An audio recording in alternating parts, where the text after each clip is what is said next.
Hello students, मैं doctor Swati Soni, government college Sumerpur, सहायक आचार्य रसायन शास्त्र। आज अपन पढ़ेंगे HSAB कंसेप्ट यानी कि hard soft acid base concept, जो कि अपने BSc फाइनल ईयर का टॉपिक है। हार्ड सॉफ्ट एसिड बेस का मतलब होता है कठोर और मृदु अम्ल क्षार। यानी आज अपन एसिड बेस कंसेप्ट के बारे में जानेंगे कि कौन से जो होते हैं एसिड होते हैं वो हार्ड होते हैं, कौन से सॉफ्ट होते हैं, कौन से बेस होते हैं वो हार्ड और सॉफ्ट होते हैं। तो सबसे पहले अपन देखते हैं पियर्सन HSAB कंसेप्ट। यानी पियर्सन ने एक अम्ल और क्षार के लिए कंसेप्ट दिया था, जिनके अनुसार कठोर अम्ल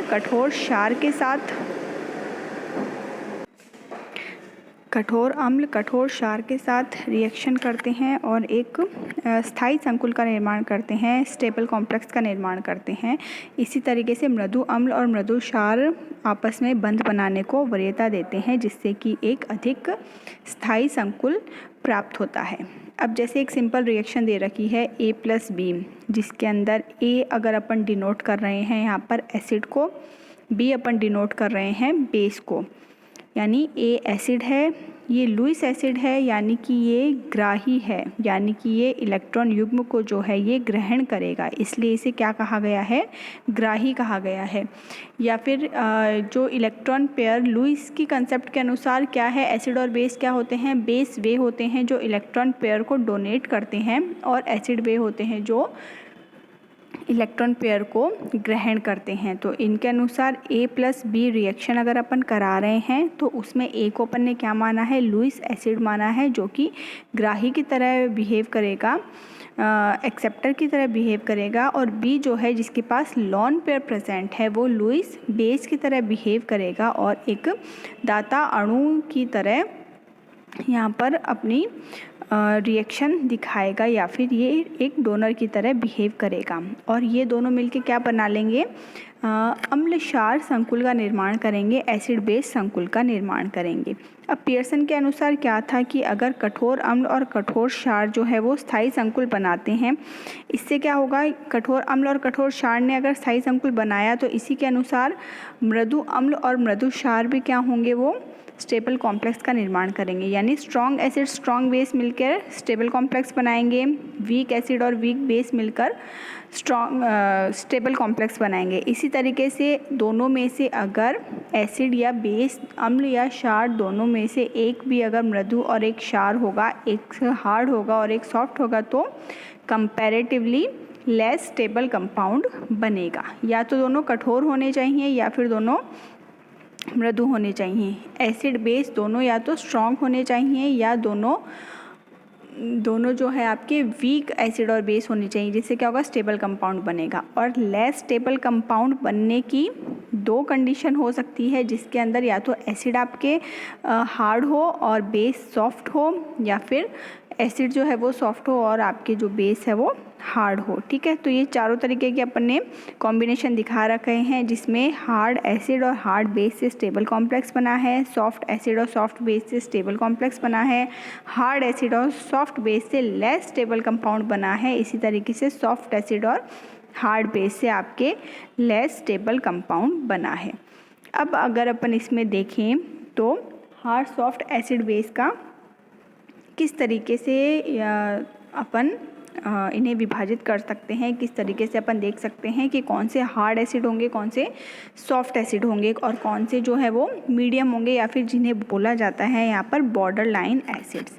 तो सबसे पहले अपन देखते हैं कि हार्ड एसिड कौन से हैं। ठीक है, अभी अपन एग्जांपल देखते हैं, उसके बाद अपन देखेंगे कि इन्हें हार्ड एसिड और सॉफ्ट एसिड क्यों कहा जाता है। ठीक है, तो हार्ड एसिड के अंदर अपने आते हैं hydrogen ion, lithium ion, sodium ion, potassium ion, magnesium ion, calcium ion, BF3, BCl3, manganese 7+7 condition में, आयरन +3 कंडीशन में, कोबाल्ट 3 +3 ऑक्सीडेशन स्टेट में, CO2 है, SO3 है, क्लोराइड 3+ में, क्लोराइड 7+ में, आयोडीन 5+ में और आयोडीन +7 के अंदर ये हार्ड एसिड के अंदर आते हैं।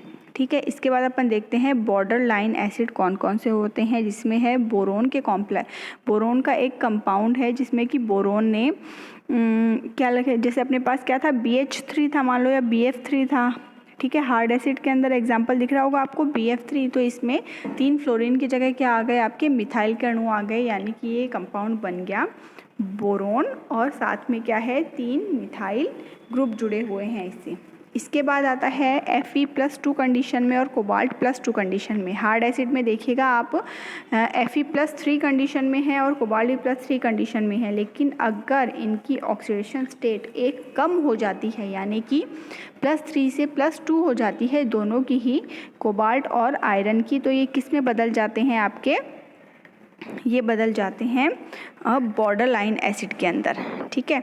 इसके बाद अपन देखें निकल +2 में है, कॉपर +2 में है और जिंक +2 में है। इसके बाद आता है आपका SO2, तो SO3 तो है अपना हार्ड एसिड, और बॉर्डर लाइन एसिड में कौन आया SO2।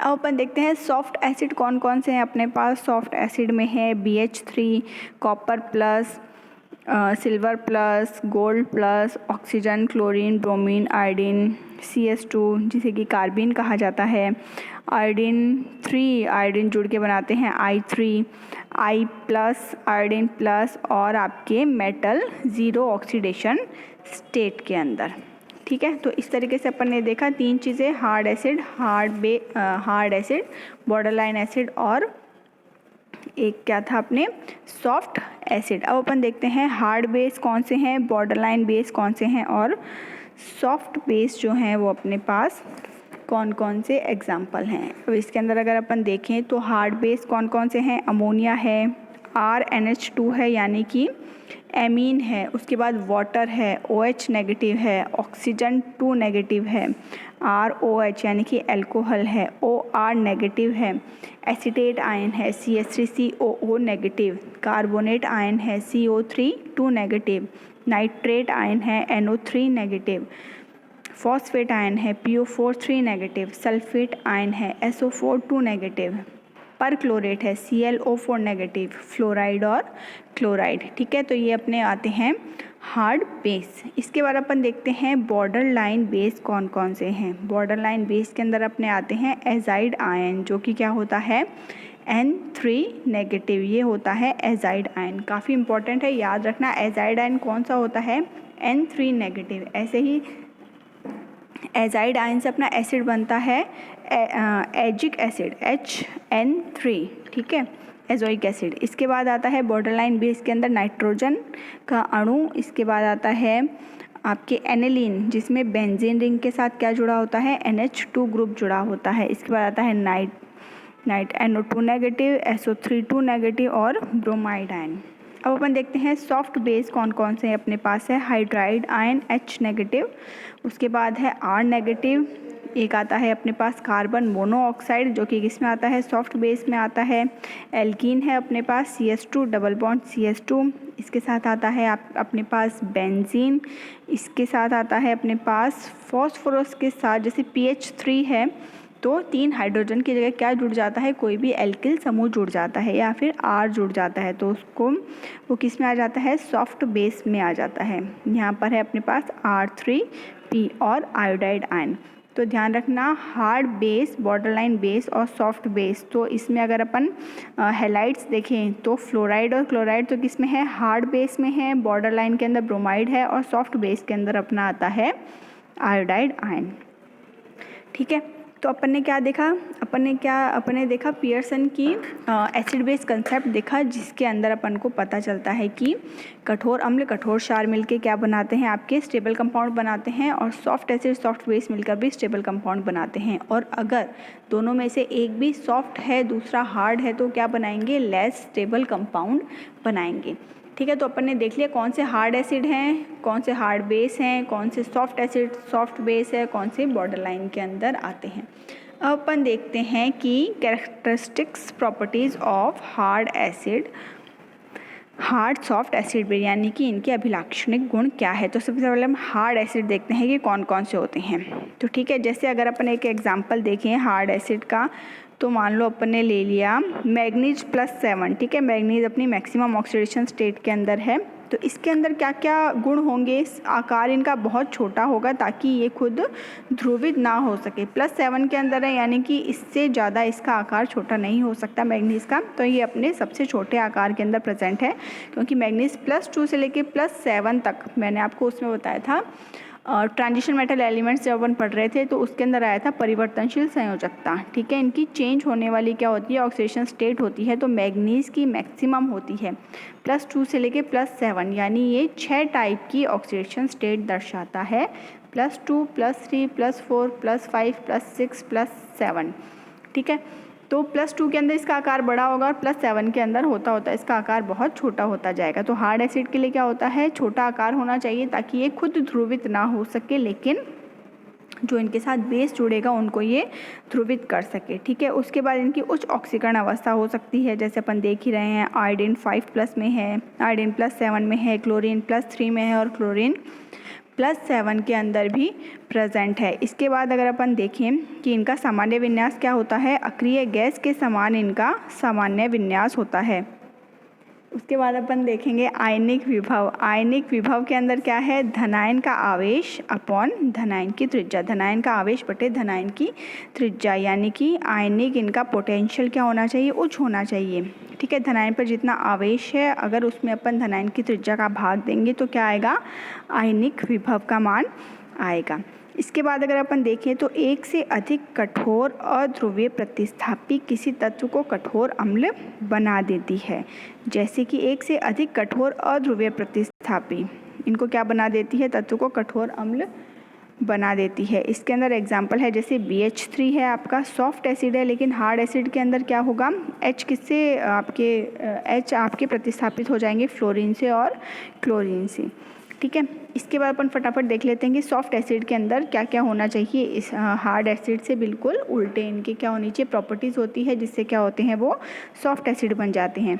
हार्ड एसिड में क्या था, आकार बड़ा था, तो सॉफ्ट एसिड में क्या हो जाएगा, आकार छोटा हो जाएगा। निम्न ऑक्सीकरण अवस्था में प्रेजेंट होंगे, इनका विन्यास जो है अक्रिय गैस जैसा नहीं होगा और इनकी जो होगी आयनिक विभव वो कम होगी।